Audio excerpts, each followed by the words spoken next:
Hello student, कैसे हैं आप लोग। आज हम बात करेंगे आपके लिए 11th क्लास का चैप्टर जो आपका 13 है, लिमिट्स एंड डेरिवेटिव। उसमें ऑब्जेक्टिव सीरीज का पार्ट 4 भी बच्चों आपके लिए काफ़ी इंपॉर्टेंट पार्ट है, क्योंकि प्रीवियस के अंदर कई बार एग्जामिनेशन में यहाँ से भी क्वेश्चन पूछे गए। तो स्टार्ट करते हैं आपके लिए लिमिट्स एंड डेरिवेटिव के अंदर ऑब्जेक्टिव सीरीज का पार्ट 4। अब देखिए बच्चों, जैसा कि आपको पता है कि लिमिट्स एंड डेरिवेटिव की ऑब्जेक्टिव सीरीज के अंदर स्टार्टिंग के 3 पार्ट्स में हमने अलजेब्रिक टाइप के क्वेश्चन को डिटेल में डिस्कस किया था। और अब बात करते हैं कि अगर ट्रिग्नोमेट्री फंक्शन के क्वेश्चन लिमिट्स के अंदर आ जाए तो उनको कैसे सॉल्व किया जाता है। ठीक है बच्चों, इसके लिए आपको ध्यान रखना पड़ेगा ये 3 फॉर्मूले। देखिए बच्चों, अगर कभी भी ध्यान रखिए ट्रिग्नोमेट्री के क्वेश्चन अगर लिमिट्स के अंदर आ जाते हैं तो हमें बेसिकली 3 फॉर्मूले को ध्यान में रखना पड़ेगा। Number 1, limit theta tends to 0 sine theta by theta 1, limits theta tends to 0 cos theta की वैल्यू 1, और similarly limits theta tends to 0 tan theta by theta कितना होता है, 1 होता है।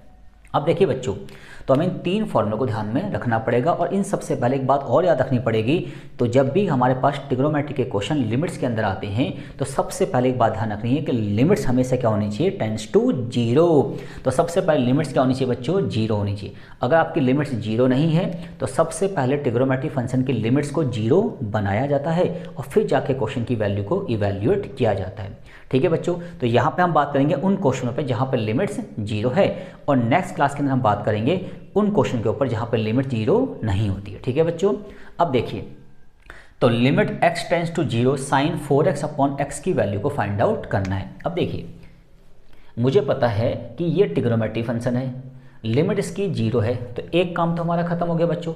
अब हमें पता है साइन थीटा बाई थीटा 1 होता है, तो जो भी साइन का एंगल है वही कहाँ होना चाहिए बच्चों, नीचे होना चाहिए। तो यहाँ पे साइन का एंगल कितना है, 4x, तो हमें नीचे भी क्या चाहिए बच्चों, 4x चाहिए। अब नीचे x तो है, हमें कितना एक्स्ट्रा चाहिए, 4 चाहिए, तो 4 हम खुद लगा देंगे और इसका कोई नेगेटिव इंपैक्ट ना पड़े, 4 यहाँ मल्टीप्लाई में भी कर देंगे। इससे क्वेश्चन पे कोई इफेक्ट भी नहीं पड़ा और जो हमारा ट्रिग्नोमेट्री का जो फंक्शन था ना वो इस फॉर्मूले की शेप में क्या हो गया बच्चों, कन्वर्ट हो गया। तो देखिए बच्चों, तो 1 इंटू में 4 कितना आ गया आपका, 4 आ गया। ठीक है जी, अब बात करते हैं क्वेश्चन नंबर 2 की। Limit x tends to 0 sine 3x upon में 6x। सबसे पहले देखना है आपको लिमिट 0 है क्या, हाँ जी लिमिट 0 है, तो पहला काम खत्म। उसके बाद देखना है कि साइन का एंगल क्या है, साइन का एंगल क्या बच्चों, 3x, तो नीचे भी क्या चाहिए, 3x चाहिए।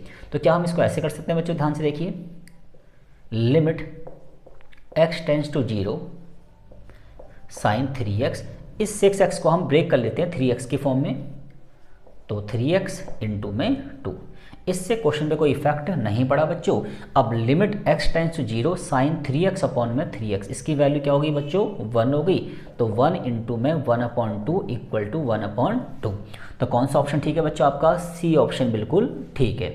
और जो हमारा क्वेश्चन नंबर फर्स्ट था उसके आंसर क्या आ रहा था बच्चों, 4 आ रहा था, तो कौन सा ऑप्शन ठीक है हमारा, डी ऑप्शन बिल्कुल करेक्ट है। अब बात करते हैं क्वेश्चन नंबर 3 की। लिमिट क्या है बच्चों, x टेंड्स टू 0 है साइन ax अपॉन में साइन bx। अब ध्यान से देखिए बच्चों, लिमिट x टेंड्स टू 0, अब मुझे पता है कि साइन का जो एंगल है बच्चों कितना है, ax है, लिमिट तो 0 है, तो साइन का एंगल ax, तो हमें नीचे क्या चाहिए बच्चों, ax चाहिए, और इसका कोई नेगेटिव इंपैक्ट ना पड़े, ax यहाँ मल्टीप्लाई में कर लो। सिमिलरली नीचे साइन का एंगल कितना है बच्चों, bx है, तो इसके नीचे bx खुद लिख दो और कोई नेगेटिव इंपैक्ट ना पड़े, bx यहाँ मल्टीप्लाई में कर दो। ऐसा करने से क्वेश्चन पे कोई नेगेटिव इंपैक्ट भी नहीं पड़ा और क्वेश्चन इस फॉर्मूले के शेप में कन्वर्ट हो गया। अब देखिए, तो limit x tends to 0 sine theta by theta 1, limit x tends to 0 sine theta by theta 1। ठीक है बच्चों, और x कैंसिल हो गया, तो कितना बचा बच्चों आपका, a अपॉन b बचा। तो कौन सा ऑप्शन ठीक है बच्चों आपका, बी ऑप्शन बिल्कुल करेक्ट है। ठीक है, तो इस तरीके से क्वेश्चन को हम सॉल्व करते हैं। ठीक है बच्चों, अब बात करते हैं क्वेश्चन नंबर 4 की।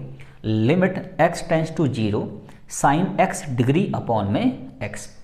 ठीक है बच्चों, अब देखिए बच्चों, आपको ध्यान रखना पड़ेगा कि ये जो फॉर्मूले होते हैं ना बच्चों, ये तभी अप्लीकेबल हैं जब एंगल किस में होता है, रेडियन में होता है, और यहाँ पे एंगल किस में बच्चों आपका, डिग्री में है। तो पहले हम इस x डिग्री को रेडियन में कन्वर्ट करेंगे, फिर जाके क्वेश्चन को सॉल्व करेंगे। तो कई बच्चे क्या करते हैं, सोचते हैं लिमिट x टेंड्स टू 0 है तो साइन थीटा बाई थीटा कितना आएगा बच्चों, 1 आएगा, तो ऐसा नहीं होगा। हो सकता है पेपर में एक ऑप्शन में क्या आ जाए बच्चों 1 भी दे दे। उस केस में आप तो ये सोचेंगे ना कि लिमिट तो x टेंड्स टू 0 है तो साइन थीटा बाई थीटा 1 हो जाएगा, तो आप इस ऑप्शन को टिक कर देंगे, जो कि गलत है, क्योंकि एंगल किस में दे रखा है बच्चों, आपको डिग्री में दे रखा है। और हमें पता है कि 1 डिग्री इक्वल टू क्या होता है बच्चों, पाई बाई 180 रेडियन। ठीक है बच्चों, तो जब भी आपका क्वेश्चन किस में आ जाए, डिग्री में आ जाए, तो उसको पहले रेडियन में कन्वर्ट कर लेंगे।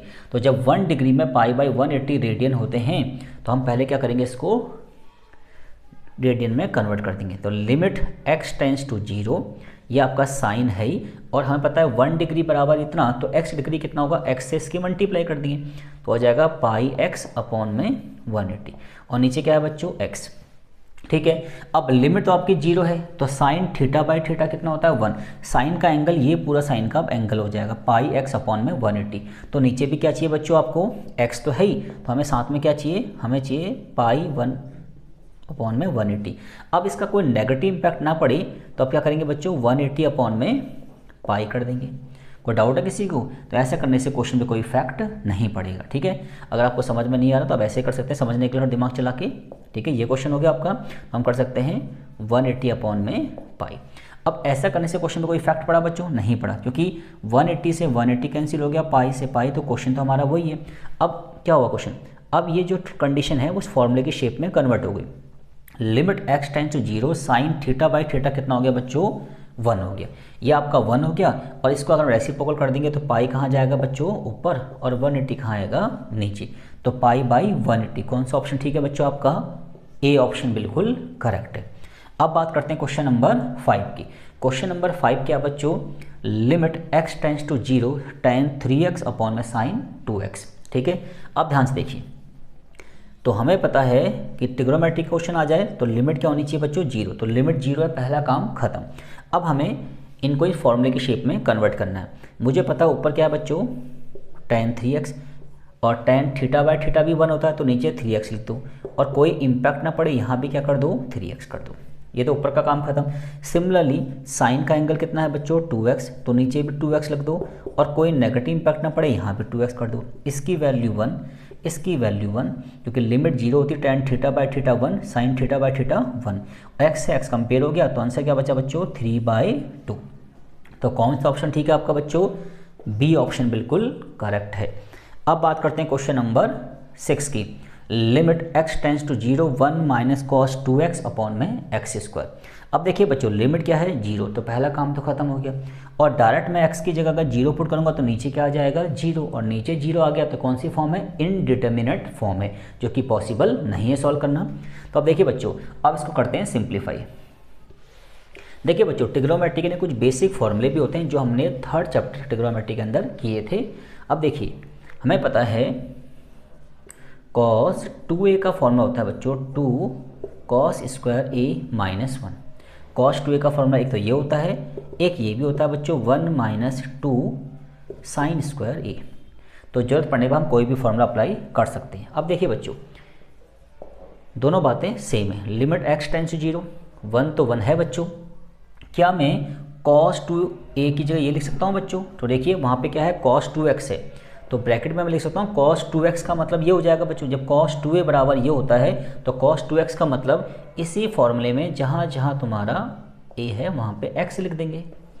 इससे क्वेश्चन पे कोई नेगेटिव इंपैक्ट पड़ा क्या बच्चों, नहीं पड़ा, क्योंकि cos 2x बराबर ये होता है। आगे देखिए बच्चों, लिमिट x टेंड्स टू 0, नीचे तो आपका एक्स स्क्वायर रहेगा ही, अब साइन चेंज करेंगे तो ये 1 माइनस का, ये प्लस का, तो माइनस का 1 प्लस का 1 कैंसिल, तो यहाँ बचा 2 साइन स्क्वायर एक्स।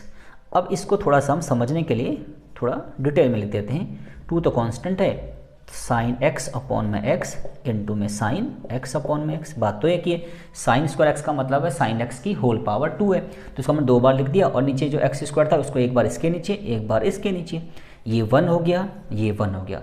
तो limit x tends to 0 sine theta by theta 1 sine theta by theta 1, तो 2 इंटू में 1 इंटू में 1, तो कितना हो गया बच्चों, 2 हो गया। तो कौन सा ऑप्शन ठीक है आपका, देखिए ए ऑप्शन बिल्कुल करेक्ट है। इस तरीके से बच्चों हमने लिमिट्स एंड डेरिवेटिव के अंदर ऑब्जेक्टिव सीरीज का पार्ट 4 भी बच्चों कंप्लीट कर लिया, और उम्मीद है कि चीज़ें आपको समझ में आ गई होंगी।